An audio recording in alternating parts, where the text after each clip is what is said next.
बोल गणपति भगवान की जय। बोल सिद्धि विनायक भगवान। आपको हम मन गणेश की विधि बता रहे हैं, आप ध्यान से सुने।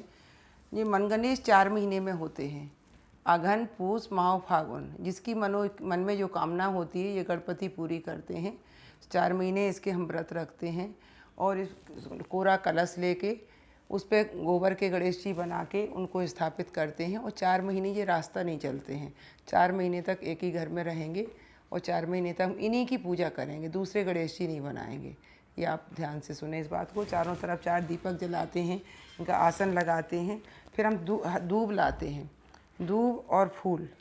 दूब से इनको अर्घ देते हैं, गणपति को आचमन करा के कुमकुम का तिलक लगाते हैं, इनको अक्षय चढ़ाते हैं, फूल चढ़ाते हैं।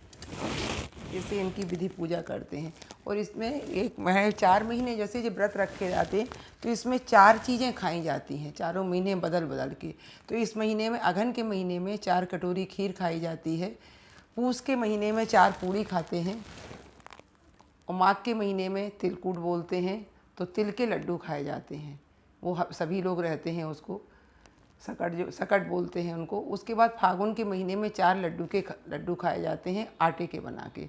और भी 4 सुहागलें करके 4 लेडीज़ को बुला के सुहागिल को और उनको श्रृंगार का सामान दे के और प्रणाम करके उनको 4 सुहागलों को चारों तरफ बिठा के हम लोग विसर्जन करते हैं। तो ये जो कोई मन में जो भी कामना करता है हमने रखा है, तो हमारी जो भी कभी भी हमारी कामना हुई है, हमारी मित्रों की हुई है, तो भगवान ने सबकी पूरी करी। हमें बड़ा विश्वास है, ऐसे हर किसी को रहे और सबको पूजा करना चाहिए। अब आपको हम इसकी विधि बता दी हमने कि किस तरह से इनकी पूजा करना चाहिए। और इनका कहते गणेश जी के विषय में कहा जाता है कि वे रिद्धि व सिद्धियों का प्रदान करने वाले हैं। 8 प्रकार की रिद्धि सिद्धियाँ, वे 8 शक्तियों हैं जो योगाभ्यास से प्राप्त होती हैं, वो गणपति के पूजन से प्राप्त होती हैं। तो पहली सिद्धि परखने की शक्ति है कि हम अपने शरीर को जैसे परखते हैं वैसे हम गणपति के व्रत रख के इनको परखते हैं, तो ये हमारी पूरी मनोकामना। ध्यान से सुने इस बात को। दूसरी, निर्णय लेने की शक्ति। हमारे अंदर जो इंद्रियां हैं वो हमें निर्णय लेने के लिए बोलती हैं कि आप अच्छा करना है, बुरा करना है, पूजा करना है कि नहीं करना है। तो ऐसे इनका जब आप उपवास करते हैं, इनकी जब शरण में जाते हैं तो ये हमसे कहते हैं निर्णय लो, आप किस देवता को मानना है, कौन सी पूजा करनी है। तीसरा, सामना करने की शक्ति। हमें शत्रुओं का सामना करना है कि अच्छे लोगों का सामना करता है, मित्रों का, तो वो कहते हैं अपनी शक्ति को देखो, तुम कितनी शक्ति है आपके अंदर। चौथा, सहन करने की शक्ति।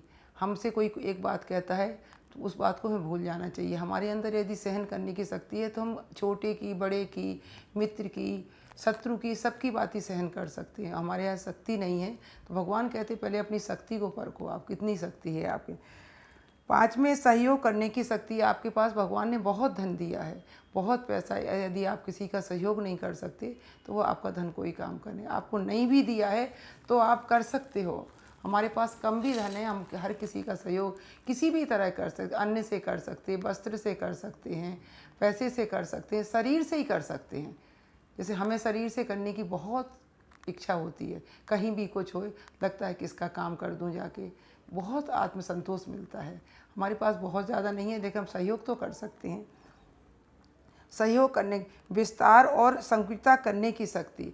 हम हर काम को बड़े विस्तार से करने की नहीं सोचें। हम सत्यनारायण की कथा भी कर सकते हैं, गणेश जी का व्रत कर सकते, रोज़ की पूजा कर सकते हैं। ऐसा नहीं हम भागवत भी करें, बड़े बड़े यज्ञ करें। हमारे अंदर है सामर्थ्य है तो हम कर सकते हैं, नहीं है तो हम जितना करते हैं उसमें बहुत भगवान को देखें, अंतरात्मा में देखें, वो भी बहुत बड़ी शक्ति आपके अंदर है। समेटने की शक्ति। ये नहीं है कि एक बात कही तो 10 जगह आपको कहना है, अपने अंदर समेट के रखो। आप पे विश्वास किया है किसी ने तो उसको अपने अंदर रखो, उसको दूसरे के उपहास के लिए इधर उधर नहीं कहना है आपको, क्योंकि आपको जिसने बताया है उसने पहले आप पे विश्वास किया है। विश्वास, समेटने की शक्ति। सामने निहित हो जाने की शक्ति, कि सामने किसी के पढ़ो आप तो कोई भी दुश्मन है, कुछ भी है, आपसे उसकी सहयोग बन सकता है, प्रणाम बन सकता है, आप कर लो। आप अपने को बड़ा नहीं समझो कि हम आपसे उम्र में बड़े हैं, हम पद में बड़े हैं, यहाँ कोई छोटा है ना बड़ा है। भगवान ने एक जैसे शरीर बनाए, एक जैसी आत्मा बनाई है और बस सकल सूरत दूसरी बना दी। सबके 2 हाथ हैं, 2 पैर हैं, इसलिए हमको किसी के सामने पढ़ के अपनी निहित नहीं होना चाहिए हम कि हमारे पास, हम नहीं बोलेंगे, हमारे पास कुछ नहीं। हमारे पास भगवान ने सब कुछ दिया है। तो ये 8 शक्तियाँ गणपति के प्रार्थना करने से पहले हमें याद कर लेना चाहिए। बोल गणपति भगवान की। और हम गणपति की पूजा किस तरह से कर सकते हैं, ये आप ध्यान से सुने थोड़ी सा, कि हम गणपति की मूर्ति रख के ही नहीं पूजा करते, हम स्वास्तिक बना लें। स्वास्तिक पे भी गणपति आ जाते हैं, हमारी सिद्धि का रूप है। हम घर में स्वास्तिक बना के भी हर भगवान की जब पूजा करते हैं तो एक स्वास्तिक डेली अपने मंदिर में कलश के ऊपर, जो लोटा हमारे हर किसी के मंदिर में होता है, उस पर स्वास्तिक बनाएं और गणपति का ध्यान रखें, तो उससे गणपति की पूजा हो जाती है। ये बहुत बड़ी बात है आपके लिए। भगवान कहते हैं जैसे विष्णु की एकादशी है, शिव शंकर की शिवरात्रि है, गणेश जी की वैसे ही चतुर्थी का व्रत है। ये समान व्रत है सबको, ये सोच के चाहिए। यह चतुर्थी श्री गणेश को अत्यंत प्रिय है। श्री गणेश अथर्व शीर्ष में भी चातुर्मास शनन जपति में ऐसा चतुर्थी का निर्देश किया है। चतुर्थी अथवा तृतीयावस्था को गणपति जो अवस्थात्रतीत यानी जागृति, स्वप्न को सुस्मित, इन 3 अवस्थाओं से परे हैं। यानी तुरीय माने तीज के बीच में होती है और चौथी अवस्था, इसलिए चतुर्थी का विशेष महत्व है। जो तीज के मिलके चतुर्थी होती है उसका बहुत महत्व होता है।